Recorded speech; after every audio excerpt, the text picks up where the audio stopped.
안녕하십니까. 뮤레파 코리아의 조동인 이사입니다.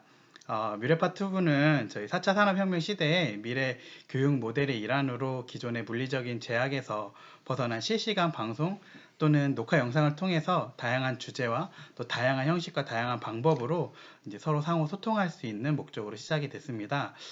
저희 영상의 제목에서도 언급되어 있듯이 저희 뮤레파 볼까는 다양한 사회 이슈에 대해서 자세하게 파헤쳐 보고 또 실제 현장에서 적용 가능한 대안들을 제시하는 형식으로 구성이 되어 있습니다. 특히 당분간은 최근 전 세계적으로 가장 핫 이슈인 코로나 바이러스와 관련하여 다양한 사회 현상을 여러 분야별로 조망하여서 특집으로 진행할 예정이니 많은 관심 부탁드리겠습니다. 오늘 진행되는 이 두 번째 뮤레파 볼까는 한국과 미국에서 이원 생중계로 그래서 한국에서는 저희 신혜진 부대표님께서 참석해 주셨고요. 저와 또 여기 옆에 계시는 저희 박정 대표님은 지금 미국에서 이렇게 함께 진행하고 있습니다. 그래서 저희 이제 이 코로나 바이러스 특집의 첫 번째 주제인 코로나 바이러스와 경제적 손실이라는 주제로 진행을 하게 되는데요. 이 강연은 우리 박정 대표님을 모시고 진행이 되고 또 우리 신혜진 부대표님께서 전체적인 사회를 진행해 주시도록 하겠습니다. 대학교 사범대학 교육학과에서 강사로 재직을 하고 있고요. 그리고 뮤레파 ENT 대표 및 뮤레파 코리아 부대표를 맡고 있는 신혜진입니다. 올 초에 지금 이제 그 코로나 바이러스가 전 세계를 강타함에 따라서 그 코로나 바이러스 질병에 대한 문제에 그 국경 폐쇄와 경제 활동의 침체에 따른 경제 위기에 대한 그 관심이 급속도로 높아지고 있습니다.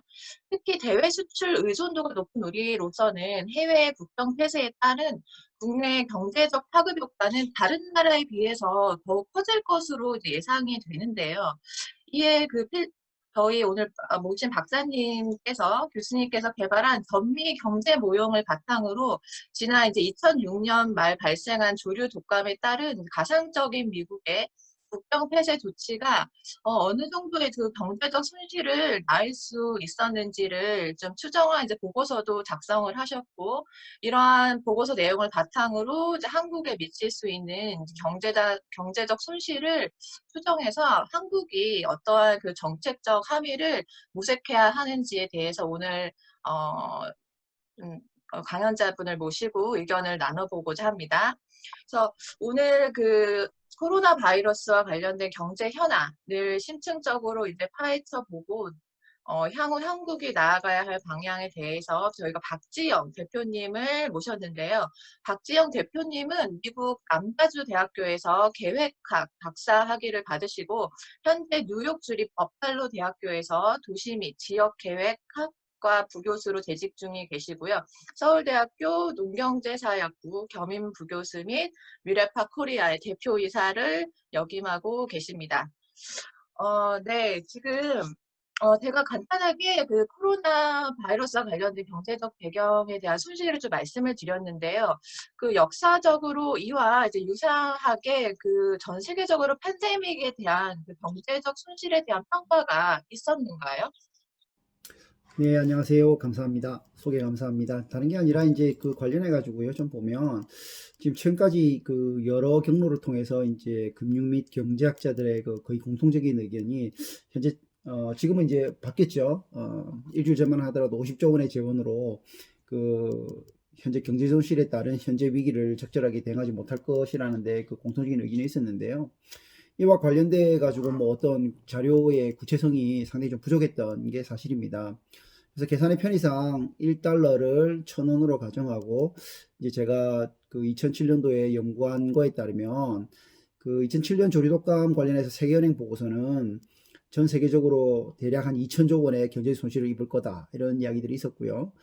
그리고 이제 그 랜셋의 연구에 따르면 그 1918년에서 20년에 있었던 스페인 독감 전염병으로 인해 그런 시나리오에 따랐을 때 미국인이 얼마 정도의 사망을 할 것인가에 근거해서 그 사망자의 그 경제성에 대한 부분으로 추정했을 때 미국에서는 그 조류 독감에 따른 그 피해가 대략 한 660조 원에서 2200조 원에 이를 것이라고 이렇게 이야기를 했습니다. 또 이와 관련해 가지고 멜츠 등에 대한 연구가 그 미국 손실을 그 이전에 이런 비슷한 연구를 했을 때는 대략 한 700조 원에서 한 1600조 원 정도의 피해에 이를 거라는 그런 연구 결과를 발표한 적이 있습니다.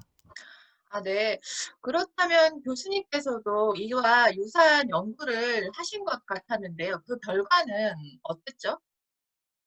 그 기본적으로 이제 제가 이러한 이 시나리오들을 통해 가지고 이제 2007년도에 연구를 해서 이제 어, 보고를 했는데요. 이러한 경우에 이제 미국의 그 시나리오가 미국의 국경 폐쇄를 고려해 가지고 이때 발생할 그 무역 손실량, 또 이제 항공 관련 그 관련자들의 항공 관련해서 여행자들의 그 감소, 그리고 이제 여행 관광객들이 이제 미국 내에서 소비를 감소했을 때 어떤 경제적인 활동들이 영향을 받게 되어서 1년 동안 어느 정도의 경제적 피해가 발생할 건가에 대한 걸 추정했었습니다.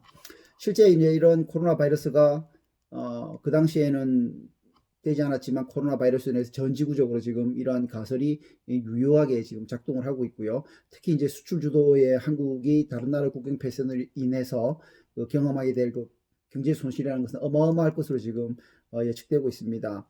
그래서 제가 이제 한 연구는 이제 제가 개발한 그 니모라는 National Interstate Economic 모델인데요. 그 경제 모형에 기초해 가지고 모델을 만들었습니다. 이럴 경우에 2001년 기준으로 해서 이제 저희들이 이제 그 연구팀들이 시나리오를 가장 낙관적인 시나리오를 했을 때 2006년 GDP 대비 약 한 1000조 원 정도의 손실이 일어날 것으로 봤고, 이거는 그 전미의 그 한 10% 정도에 해당한다고 보고 있습니다. 또한 심각한 시나리오에 따랐을 경우에는 그 3배 정도인 3000조 원까지도 그 GDP 손실이 일어날 것으로 이렇게 보고되었습니다. 이러한 결과에 따라 가지고 그 내린 결론은 뭐냐면, 이 인명 구조를 통해서 국경 폐쇄를 할 경우에 그 국경 폐쇄가 가치가 있다, 이런 형태의 이제 결론을 내렸었는데요. 이러한 거에 따라 가지고 이제 물론 뭐 생명의 가치라는 게 국가별로 이렇게 다 다를 수 있지만 생존자 치료 비용이나 그 외 추가적 비용 등을 포함하지 않았을 경우에도 대략 한 10% 정도, 낙관적인 경우에는 10% 정도의 어떤 그 경제적인 손실을, GDP의 10% 정도의 경제적인 손실이 일어나지 않을까, 이런 게 이제 그 결론이라고 이렇게 볼 수 있겠습니다. 아, 네. 잘 알겠습니다. 그 말씀해 주신 결과가 굉장히 흥미롭고 굉장히 높은 손실을 이제 예측을 해 주셨는데요. 그렇다면 이러한 그 결과들을 좀 고려할 때 현재 그 상황과 관련하여서 한국은 어떠한 전망과 영향을 좀 고려하고 계시는가요? 이런 그 미국의 장기적인 국경 폐쇄와 같은 극심한 상황이 실제로는 그 굉장히 세계적인 자본시장과 연계가 되어 가지고 복잡한 문제가 되고 있습니다. 그래서 단순하게 이런 그 현상이 1년간의 국경 폐쇄로만 그치는 건 아니거든요. 그리고 이제 이런 국경 폐쇄 이후에 그 회복 가능한 경제 복원력을 우리가 고려하더라도, 특히 이제 서비스 분야 같은 경우는, 혹은 항공산업 같은 경우는 한번 캔슬이 돼버리게 되면은 이건 영원히 손실이 복원되지 않습니다. 그래서 그런 경제 복원력이 어떤 재고품이라는 걸 팔 수 있으면 좋은데 그런 상황이 아니기 때문에, 이러한 현재 그 코로나 바이러스와 같은 같이 전 세계가 국경을 폐쇄하고 있는 상황에서는 한국이 수출 주도 국가로서, 수출 의존 국가로서 굉장히 그 심각하고 복잡한 양상으로 그 영향이 미치될 것으로 예상이 되고 있습니다. 아, 그렇다면 교수님께서 지금 뭐 미국에서 요 관련된 다양한 연구를 수행하셨는데 실제 직접적으로 한국에 미치는 영향한 경제적 손실이 어느 정도인지 좀 예측해 볼 수 있을까요? 그래서 그 경제적으로 아까 이제 그 무역 손실량, 그다음에 뭐 여행자 수 감소라든지, 그다음에 여행 소비 등에 대한 부분, 그다음에 이제 그쪽에는 또 포지티브하게 긍정적으로 이렇게 영향을 미칠 수 있는 게 이제 이런 통신 산업들이 증가되는 그런 것들까지 다 고려했을 때 낙관적인 시나리오의 결과가 한 GDP에, 전미 같은 경우 GDP 한 10% 정도, 최악의 시나리오 같은 경우에는 한 30% 정도의 문제가 생긴다고 가정을 하면, 요 결과를 이제 뭐 다른 나라의 그 국경 폐쇄지만 우리나라 수출을 못 한다라는 가정하에, 뭐 그 이외에도 이제 우리나라가 다른 나라로 못 간다라는 여러 가지 이슈들을 가지고 조금 한번 그 러프하게 한번 적용을 한번 해보면, 우리나라가 2019년도 기준으로 그 명목 GDP가 한 2천조 원 됩니다. 이제 그 경우에 이제 이러한 낙관적인 경우에 10%의 시나리오와 그 그 최악의 경우 30%인 시나리오를 적용해 보면 대략 한 200조 원에서 600조 원 정도에 이를 것이라고 보는데요. 이러한 부분들이 사실은 이제 산업적인 측면에서만 나타난 문제고, 이게 이제 사람들이 임금 못 받게 됨으로 해가지고 소비를 못하게 되는 그런 경우까지 감안하면은 대략 한 50% 정도가 추가적으로 감소를 경제 손실이 추가적으로 감소될 것으로 이렇게 이야기할 수 있습니다. 그래서 이럴 경우에 한 해에 우리 2020년 정도 한 해에 한 300조 원에서 900조 원의 손실이 발생될 것으로 보면 산술적으로 월 손실액은 대략 25조 원에서 한 75조 원 정도 이렇게 이야기가 될 수 있거든요. 그럼 월 평균 이제 중간값 정도로 잡아서 50조 원 하면은 지금 우리가 2월 달, 3월 달 한 두 달 정도에는 한 100조 원 정도의 어떤 경제적 손실이 나지 않았을까 이렇게 좀 추정해 볼 수 있겠습니다. 그 손실이 너무 대규모라서 굉장히 놀라운데요. 사실 얼마 전에 저희 정부가 100조 원의 그 긴급 자금을 투자한다고 발표하지 않았습니까? 그래서 결국 이러한 측면에서 정부의 대응과 전략적 방향은 어떻게 나아가야 된다고 생각하시는지요? 예, 일단은 이제 제일 중요한 부분이 이제 이 정부가 그 추정한 이전에는 50조 원을 이야기했다가 지금 이제 이틀 전에 이제 100조 원이라는 경제적 지원에 대한 부분인데요. 이러한 것들이 빠르게 이제 내수 경기를 내수 경기에 영향을 줄 수 있도록 빠르게 이제 이런 부분들이 지원이 돼야 되는데요. 이게 사실 이제 인명 구조로 우리가 국민들을 이렇게 보호하고, 그다음에 이제 전 세계적으로 이런 한국의 우수한 내용들을 이렇게 전달한 걸 보면 제가 볼 때는 이렇게 너무 이렇게 이런 것들이 우울한 미래로 치부하기에는 좀 어렵지 않나 이런 생각이 좀 들긴 듭니다. 그래서 지금 현재 상황으로 봤을 때는 가장 빠르게 이런 정부 차원의 지원을 집행해서 내수 경제를 활성화하고 가계 보전을 통해 가지고 가계 소비를 촉진시키고, 그다음 기업들도 빠르게 그런 손실을 만회해서 지탱해 나갈 수 있게끔 하는 게 제일 중요하고, 실제 좀 그렇게 잘 하고 있는 것 같습니다.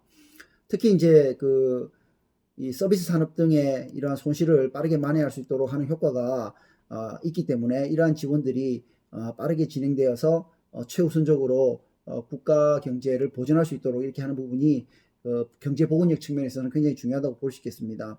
또한 대외 의존도가 높은 무역 구조가 지금 우리나라인데요. 이렇기 때문에 수출을 강화할 수 있는 그런 산업에 많은 외교적 노력을 또 경주하는 것이 필요하다고 이렇게 볼 수 있겠습니다.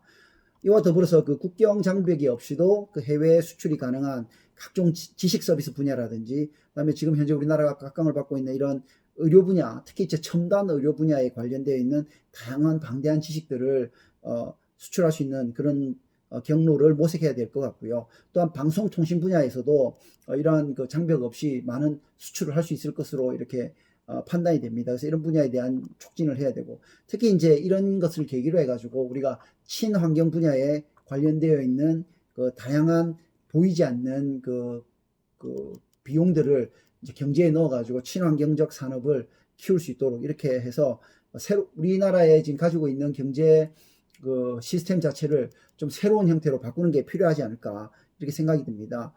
특히 이제 아까 말씀드렸던 것 같이 여러 경로로 지금 우리가 의료 선진국으로서의 이미지를 지금 만들고 있는데요. 이러한 부분들을 통해 가지고 수출 산업으로서 이 의료 서비스를 전 세계에 전략적으로 육성하는 것이 국부를 키우는데 굉장히 중요한 부분이 아닐까 이렇게 생각이 듭니다. 마지막으로 또 산업적인 측면에 있어서 말씀드리고 싶은 게 4차 산업혁명 시대에 우리가 초연계성을 통한 가상사회와 가상경제를 이렇게 구성해야 될 텐데요. 이러한 것들을 이번 참에 굉장히 시스템적으로 국가 차원에서 지원을 하고 4차 산업혁명으로 발현될 수 있는 특수성에 기반한 다양한 경제체제를 빠르게 도입해가지고 다른 나라와는 전혀 다른 형태의 4차 산업혁명 선도국가로 발돋움할 수 있는 그런 산업 구조 개편을 진행해야 되는 것이 국가의 중요한 의사결정으로 이렇게 보이고 있습니다.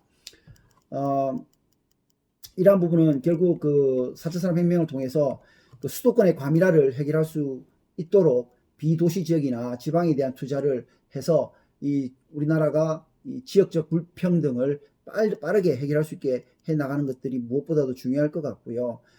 그런 측면에서 경기 부양 정책으로 고려되고 뭐 많이 회자 나왔던 그 부동산 가격 하락에 대해서 이런 부동산 정책을 후퇴하는 이런 것들은 절대 고려하면 되지 않는다라는 말씀을 꼭 드리겠습니다. 실제 우리나라 30년간의 그 서울 부동산 그 가격 하락을 보면은 이게 공급 측면이나 어떤 제도적 그 문제로 인해서 그 부동산 가격이 하락된 적은 없고요.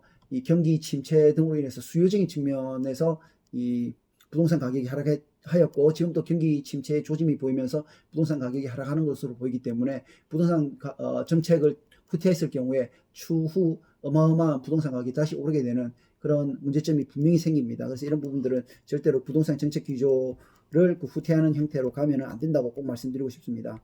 마지막으로 이러한 우리나라에서도 이제 정확한 경제적 손실을 추정해야 될 필요가 있고, 특히나 이제 산업 부족 개편한다 그러면 미래에 어떤 산업이 어떤 식으로 되어서 이러한 문제들을 해결하고 잃어버린 서비스 산업이라든지 또는 경기 침체에 대한 것들을 회복할 수 있는가에 대한 경제 추정을 할 수 있는 모델을 조속히 만들어 가지고 이러한 시스템을 통해서 한국의 2, 3년 뒤, 그 다음에 새로운 산업 구조 재편에 대한 미래 경제 상황을 시뮬레이션 할 수 있는 그런 시스템을 빠르게 마련해야 앞으로 이런 위기에 대응해 가지고 국가에서 빠른 전략으로 우리나라의 경제 구조를 발전적으로 변화시킬 수 있는 그런 것들을 모색할 수 있을 것이라고 이렇게 생각이 됩니다.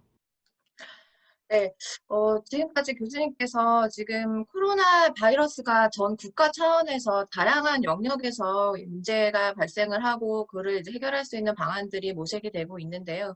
오늘 교수님께서 이미 이제 미국에서 유사한 그 모형을 하여서 그 경제적 손실을 추정을 하고 이런 연구들을 이제 많이 하셨는데 향후 이제 지금 말씀해주신 여러 그 경제와 관련된 여러 요소들을 이제 접목시켜서 이제 또 설명을 주셔서 도움이 많이 되었을 거라고 생각이 듭니다. 그래서 이런 요인들을 참고하셔서 궁극적으로는 이제 한국의 경제 모형을 또 발전시켜서 연구를 수행을 해주실 거라고 이제 생각을 해보고요. 그리고 마지막으로 좀 대표님께서 어떻게 저희 보시는 분들에게 마지막으로 어떤 코멘트 한 말씀 해주시겠습니까?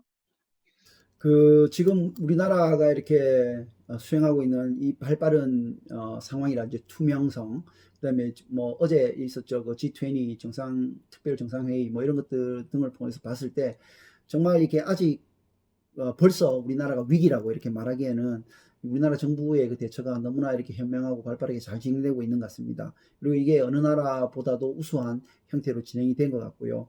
그래서 저는 꼭 말씀드리고 싶은 건 이러한 위기를 새로운 미래를 위한 기회로 이렇게 삼을 수 있도록 무엇보다도 우리 정부가 더욱 힘차고 또 국민들이 같이 힘을 모아서 진행을 해줄 수 있으면 너무너무 이렇게 좋은 미래로 곧 들어서지 않을까 이렇게 낙관적으로 지금 보고 있습니다. 네, 오늘 이렇게 사회를 맡아주신 우리 신혜진 박사님, 또 우리 강연해주신 우리 박정 교수님 너무나 감사드리고요. 오늘 나눴던 주제들은 저희 뮤레파 논단 제7호인 2020년 코로나 바이러스 경제적 손실이라는 저희 뮤레파 논단에 이제 또 자세하게 이제 기술되어 있으니 저희 뮤레파 홈페이지에 참고하셔가지고 그 원문을 다운받으셔서 읽어주시면 감사하겠습니다.